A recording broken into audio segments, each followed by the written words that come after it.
The cold, sterile air of the hospital corridor felt like a mockery of the warmth Avery once thought she found in Marcus's arms.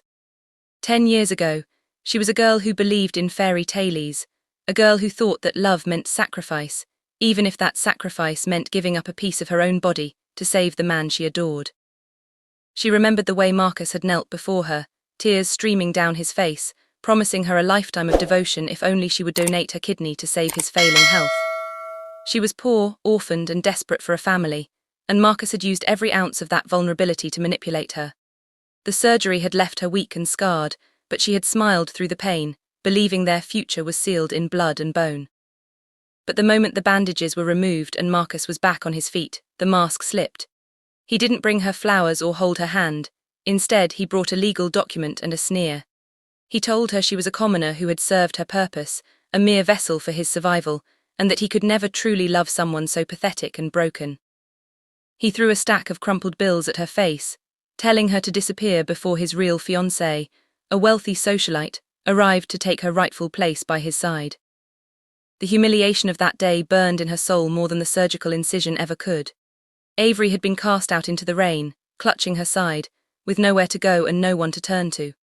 Marcus had blocked her number and instructed his security to treat her like a stray dog if she ever dared to approach his estate again. She spent nights shivering in a cramped, damp basement apartment, her health failing because she couldn't afford the very post-operative care she needed to survive. Every breath was a reminder of his betrayal. She watched from the shadows of a public library computer as Marcus rose to prominence, his face plastered across business magazines, often pictured with the woman he had chosen over her. They were the city's golden couple, built on the foundation of Avery's stolen health and shattered heart. But in those darkest hours, a cold, hard resolve took root in her spirit. She realized that being good and selfless had only led to her destruction. If the world was a place where the cruel flourished, she would become the most powerful force it had ever seen, not through malice, but through a brilliance that no one could ignore. She vowed that one day the roles would be reversed, and he would be the one begging for a second chance at life. With a fire born of pure spite and a desperate will to live, Avery threw herself into the world of medicine. She worked 3 jobs to pay for basic textbooks, studying until her eyes bled under the flickering light of street lamps. She had a natural, almost eerie aptitude for the human body, perhaps because she understood the fragility of it so intimately. Years of grueling labor, scholarships won through sheer intellectual dominance, and a refusal to sleep more than 4 hours a night transformed the poor girl into a rising star in the medical community. She moved across the ocean, changing her name and erasing every trace of the victim she used to be. Under a new identity, she pioneered revolutionary surgical techniques that made her a billionaire before she was 30. She wasn't just a doctor, she was the miracle healer, a woman whose hands held the power to cheat death. Her wealth grew to rival the very empires Marcus had spent his life building. She owned hospitals, research labs, and entire pharmaceutical chains, yet despite the luxury and the accolades, she never forgot the feeling of the cold floor where she had been discarded. She kept the scar on her side as her only jewelry, a permanent reminder that her life was now hers and hers alone. Back in the city that had once broken her, Marcus was finally hitting a wall that money couldn't climb. The kidney Avery had given him, the one he had treated with such reckless disregard through years of hard partying and arrogance, was failing. His body was rejecting the very gift he had stolen. The doctors told him his case was unique, complicated by his previous lifestyle and a rare blood type. There was only one person in the entire world who could perform the highly experimental procedure required to save him. The name Dr. A.R. Sterling was whispered in medical circles like a goddess. Marcus, now agging and desperate, used every connection he had to secure a consultation. He spent millions just to get on her waiting list, unaware that the Sterling he was chasing was the same girl he had once called pathetic. He sat in his ivory tower, coughing and pale, telling his mistress that once this famous doctor fixed him, they would expand their business into the medical sector. He still viewed people as tools, still viewed life as a transaction. He had no idea that the universe was finally preparing to collect the debt he owed, and that the interest rate would be more than he could ever pay. The day of the consultation arrived, and Marcus was wheeled into the most opulent private office he had ever seen. The walls were lined with degrees from every prestigious university on Earth, and the windows overlooked the entire city skyline. He adjusted his expensive silk tie, trying to maintain an air of importance despite his frailty. When the chair turned around, he expected an elderly man or perhaps a stern, middle-aged woman. Instead, he locked eyes with a woman who radiated power and icy elegance. Her hair was perfectly coiffed, her suit cost more than his car, and her gaze was so sharp it felt like a scalpel. For a moment he didn't recognize her. It had been 10 years and the girl he knew was a waif in rags. But then she smiled, a slow, predatory smile that didn't reach her eyes, and he saw the ghost of the girl he had betrayed. Avery leaned forward, her voice a calm, melodic purr that sent a shiver of terror down his spine. She didn't call him Mr. Marcus or Sir.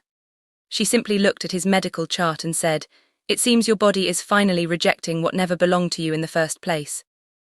The colour drained from Marcus's face as the realization hit him like a physical blow. He stammered, his voice cracking as he whispered her name. "Avery, is it really you?" He tried to stand, to perhaps use his old charms or offer an apology that was a decade too late, but the weakness in his limbs kept him pinned to the chair.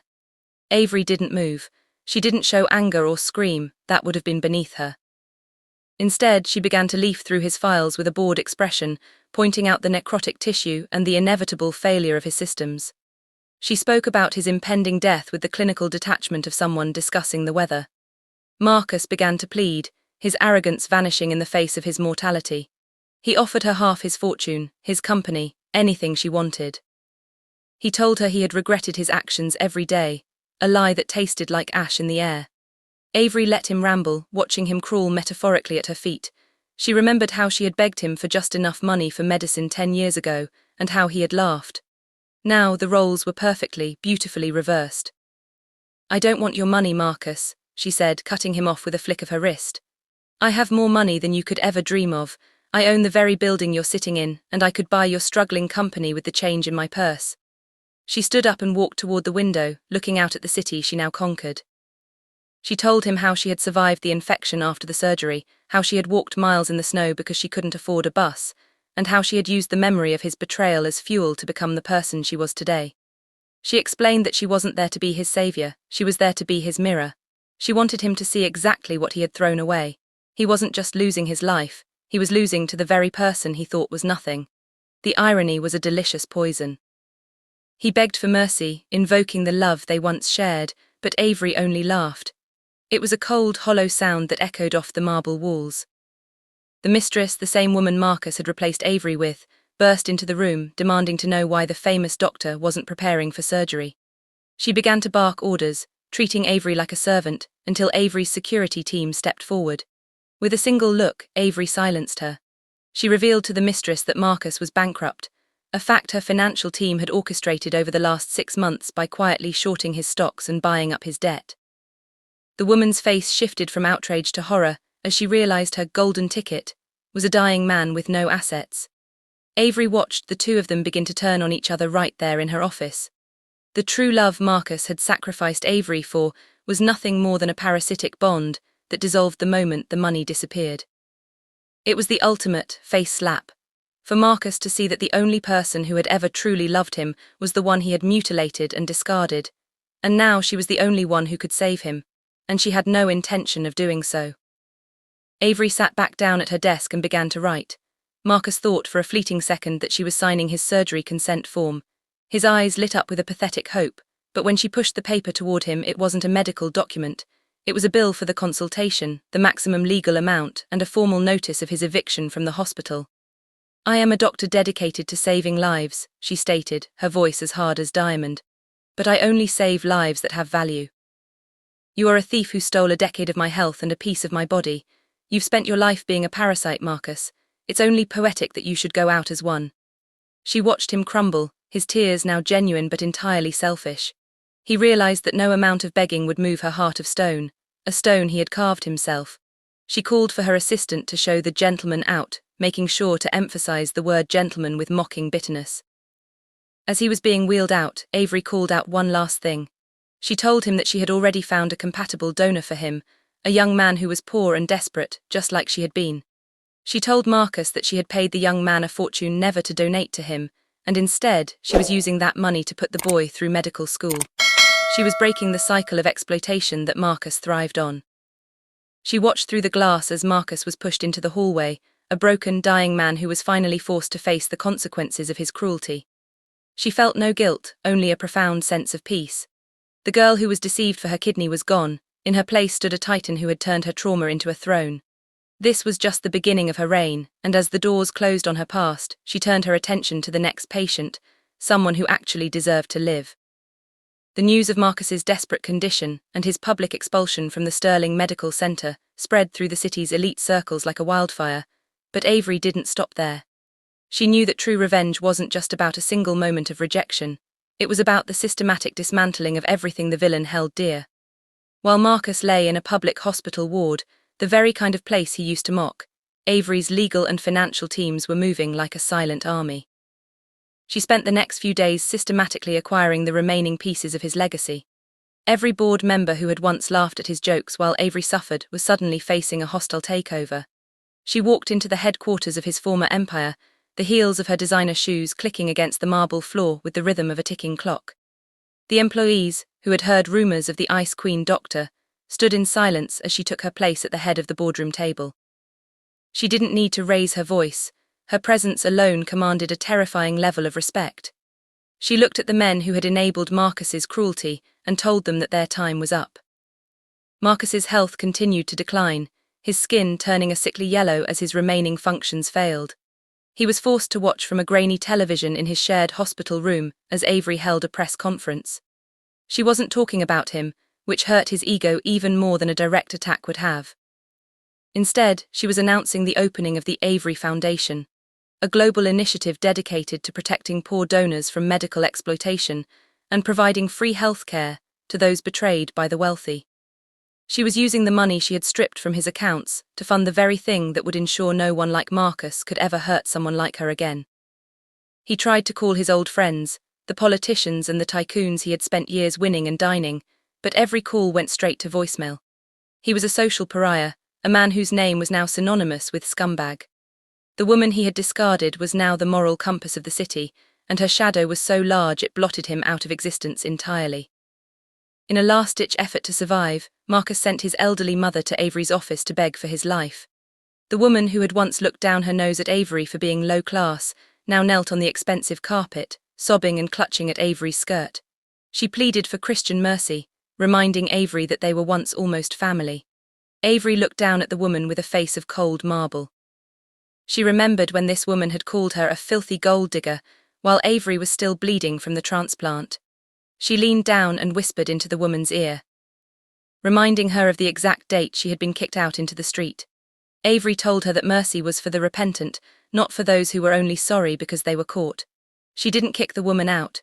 She simply called her cleaning staff and asked them to remove the trash that was staining her floor. The humiliation was complete. The family that had thought they were royalty was now reduced to begging for scraps from the girl they had tried to bury. As the days turned into weeks, Marcus's mistress, Lydia, realized that there was truly nothing left to scavenge. In a final act of betrayal that mirrored Marcus's own past, she stole his remaining personal jewelry and his watch while he slept in his hospital bed and fled the country. Marcus woke up to find himself truly alone. No family, no friends, no money, and no future.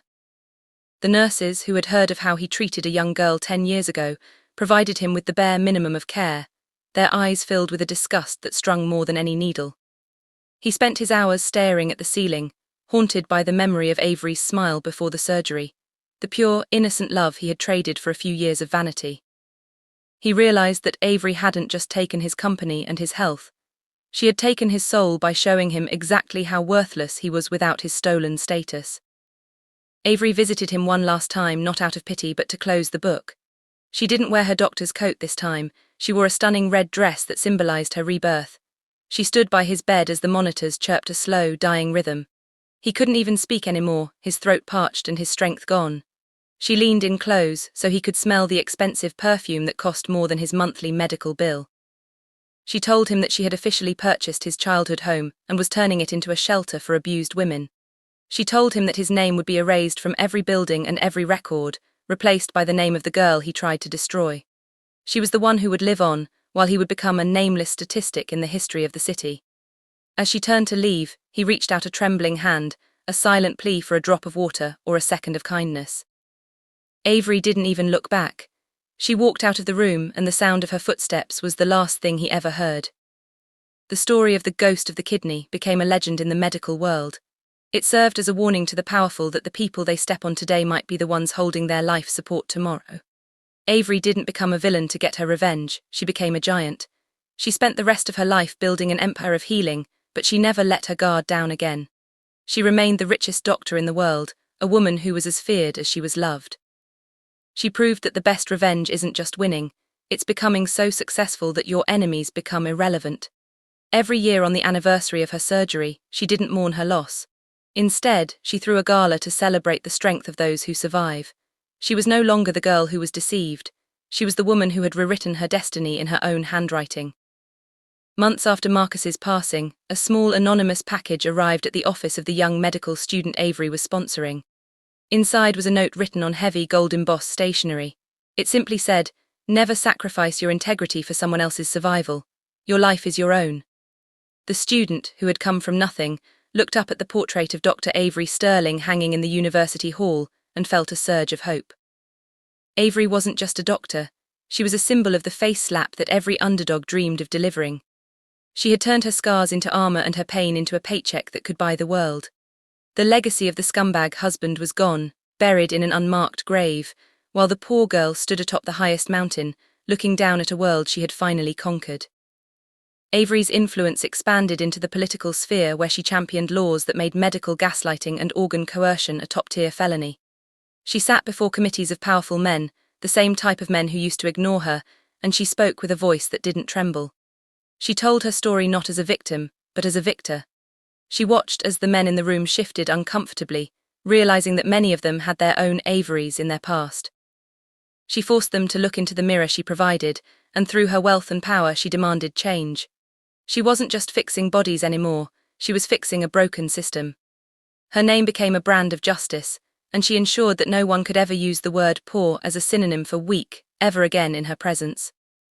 The fashion icon she had once envied, the woman Marcus had replaced her with, was eventually found working as a low-level waitress in a different city, her beauty faded by stress and poverty. One day, Avery's car pulled up to the diner. Avery didn't go inside, she didn't need to gloat in person. She simply sent her assistant in to leave a tip that was exactly the amount of the crumpled bills Marcus had thrown at Avery's face 10 years ago. It was a message that Lydia understood instantly. It was the ultimate reminder that the cycle had completed. The power had shifted entirely, and the girl who was once treated like a stray dog was now the one who decided who got to eat. It was a quiet, devastating moment of closure that required no words, only the weight of a decade's worth of karma. In her final years, Avery sat in the garden of her estate, the very land that Marcus's family had once owned. She looked at the scar on her side, now faded and white against her skin. It no longer represented a loss, it represented the price she paid for her kingdom. She had outlived her enemies, outearned her bullies, and outshined everyone who ever doubted her. She was the richest doctor, the most powerful woman, and the ultimate survivor. As the sun set over the city she had mastered, she took a sip of tea and smiled. The poor girl was a distant memory, a character in a story that had a perfect, cold, and satisfying ending. She had taken the kidney he stole and used the remaining one to filter out every bit of weakness from her life, leaving behind only the pure, refined gold of a woman who refused to stay down.